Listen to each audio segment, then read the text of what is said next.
Assalamualaikum warahmatullahi wabarakatuh.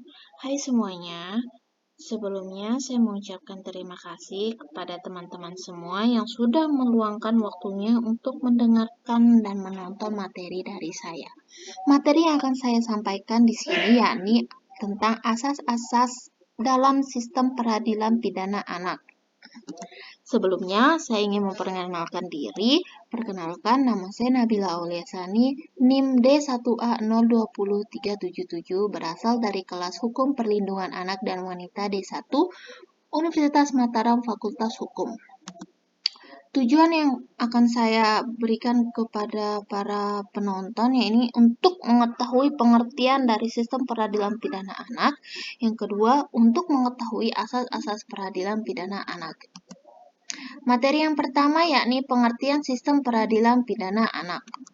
Sistem peradilan pidana anak menurut Undang-Undang Nomor 11 Tahun 2012 tentang Sistem Peradilan Pidana Anak adalah keseluruhan proses penyelesaian perkara anak yang berhadapan dengan hukum, mulai tahap penyelidikan sampai dengan tahap pembimbingan setelah menjalani pidana. Materi yang kedua yakni asas-asas peradilan pidana anak. Mengingat bahwa yang dimaksud dengan sistem peradilan pidana anak yang telah saya sampaikan tadi, yakni keseluruhan proses penyelesaian perkara anak yang berhadapan dengan hukum, mulai tahap penyelidikan sampai dengan tahap pembimbingan setelah menjalani pidana, sebagai komponen atau subsistem dari sistem peradilan pidana anak, setiap aparatur penegak hukum yaitu Polri, Kejaksaan, dan Pengadilan harus memperhatikan asas-asas sebagaimana yang dimaksud dalam Undang-Undang Sistem Peradilan Pidana Anak dalam Pasal 2, yang menyatakan bahwa setiap peradilan pidana anak dilaksanakan berdasarkan asas-asas yang pertama, perlindungan, yang kedua, keadilan, yang ketiga, non-diskriminasi, yang keempat, kepentingan terbaik bagi anak, yang kelima, penghargaan terhadap pendapat anak, yang keenam, kelangsungan hidup dalam tumbuh kembang anak, yang ketujuh, pembinaan dan pembimbing anak. Yang kedelapan, ada proporsional. Yang kesembilan, ada perampasan kemerdekaan dan pemidanaan sebagai upaya terakhir. Dan yang kesepuluh, ada penghindaran pembalasan. Asas yang pertama yakni asas perlindungan. Perlindungan meliputi kegiatan yang bersifat langsung dan tidak langsung dari tindakan yang membahayakan anak secara fisik maupun psikis. Asas yang kedua yakni asas keadilan.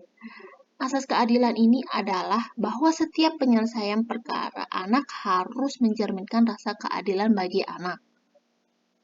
Yang ketiga, ada asas non-diskriminasi. Non-diskriminasi adalah tidak adanya perlakuan yang berbeda didasarkan pada suku, agama, ras, golongan, jenis kelamin, etnik, budaya, dan bahasa, status hukum anak, urutan kelahiran anak, serta kondisi fisik atau mental, kaitannya dengan anak sebagai pelaku tindak pidana persetubuhan terhadap anak, perlakuan terhadap anak sebagai pelaku tindak pidana dan anak sebagai korban harus diperlakukan tanpa adanya diskriminasi. Baik anak itu sebagai pelaku maupun anak itu sebagai korban tindak pidana harus mendapatkan perlindungan. Yang keempat itu ada kepentingan terbaik bagi anak. Kepentingan terbaik bagi anak adalah segala pengambilan keputusan harus selalu mempertimbangkan kelangsungan hidup dan tumbuh kembang anak. Setiap keputusan yang diambil terhadap anak yang berada pada proses peradilan harus merupakan suatu kepentingan terbaik bagi anak yang disesuaikan dengan kebutuhan anak. Yang kelima itu ada penghargaan terhadap pendapat anak.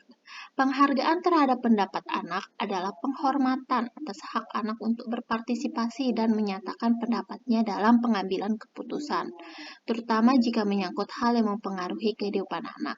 Anak sebagai pelaku tindak pidana harus diberikan kesempatan dalam berpendapat sebagai bentuk tanggung jawab anak atas segala perbuatan yang telah dilakukan. Yang keenam itu ada kelangsungan hidup tumbuh kembang anak.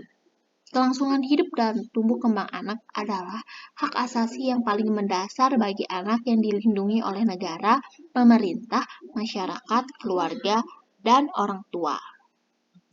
Yang ketujuh itu ada pembinaan dan pembimbingan anak. Pembinaan adalah kegiatan untuk meningkatkan kualitas ketakwaan kepada Tuhan Yang Maha Esa, intelektual, sikap, dan perilaku, pelatihan keterampilan profesional, serta kesehatan jasmani dan rohani anak baik di dalam maupun di luar proses peradilan pidana. Sedangkan pembimbingan adalah pemberian tuntunan untuk meningkatkan kualitas ketakwaan kepada Tuhan Yang Maha Esa, intelektual, sikap dan perilaku, pelatihan keterampilan profesional, serta kesehatan jasmani maupun rohani anak.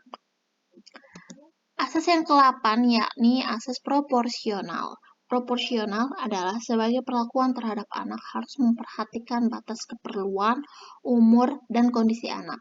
Penanganan kasus anak sebagai pelaku tindak pidana berdasarkan Undang-Undang Sistem Peradilan Pidana Anak erat berkaitan dengan berat ringannya perbuatan, keadaan pribadi anak, atau keadaan pada waktu dilakukan perbuatan atau yang terjadi kemudian dapat dijadikan dasar pertimbangan aparat penegak hukum dalam penanganan kasus anak sebagai pelaku tindak pidana.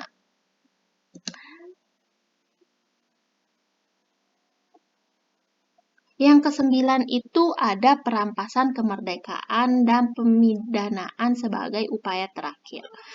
Perampasan kemerdekaan merupakan upaya terakhir adalah pada dasarnya anak tidak dapat dirampas kemerdekaannya, kecuali terpaksa guna kepentingan penyelesaian perkara. Pada pasal 3 huruf G Undang-Undang Sistem Peradilan Pidana Anak menyatakan bahwa perampasan kemerdekaan dan pemindanaan tersebut di samping sebagai upaya terakhir harus tidak dilaksanakan dalam waktu yang paling singkat. Asas yang terakhir yakni asas penghindaran pembalasan. Penghindaran pembalasan adalah prinsip menjauhkan upaya pembalasan dalam proses peradilan pidana anak. Anak sebagai pelaku tindak pidana dalam mempertanggungjawabkan perbuatannya di hadapan hukum didasarkan pada Undang-Undang Nomor 11 Tahun 2012 tentang Sistem Peradilan Pidana Anak. Undang-Undang Sistem Peradilan Pidana Anak menegaskan bahwa penyelesaian kasus anak yang diduga ataupun sebagai pelaku tindak pidana tidak hanya melalui proses peradilan, yang apabila terbukti secara sah dan meyakinkan berakhir pada menjatuhkan sanksi, khusus terhadap anak sebagai pelaku tindak pidana sebelum masuk pada proses peradilan para penegak hukum, keluarga, dan masyarakat dalam rangka penghindaran pembalasan wajib mengupayakan proses penyelesaian di luar jalur pengadilan, yaitu melalui diversi berdasarkan pendekatan keadaan restoratif. Baik, sebelum berakhirnya materi yang saya sampaikan, saya ingin menyampaikan simpulannya, yakni sistem peradilan pidana anak yakni keseluruhan proses penyelesaian perkara anak yang berhadapan dengan hukum, mulai tahap penyelidikan sampai dengan tahap pembimbingan setelah menjalani pidana yang harus memperhatikan asas-asas sebagaimana yang dimaksud dalam Undang-Undang Sistem Peradilan Pidana Anak. Sebelum berakhirnya, saya mengharapkan dengan diharapkan teman-teman bisa memahami materi yang telah saya sampaikan. Saya mengucapkan terima kasih kepada teman-teman yang sudah mau menonton video materi ini. Semoga kita bisa bertemu di lain kesempatan. Wassalamualaikum warahmatullahi wabarakatuh.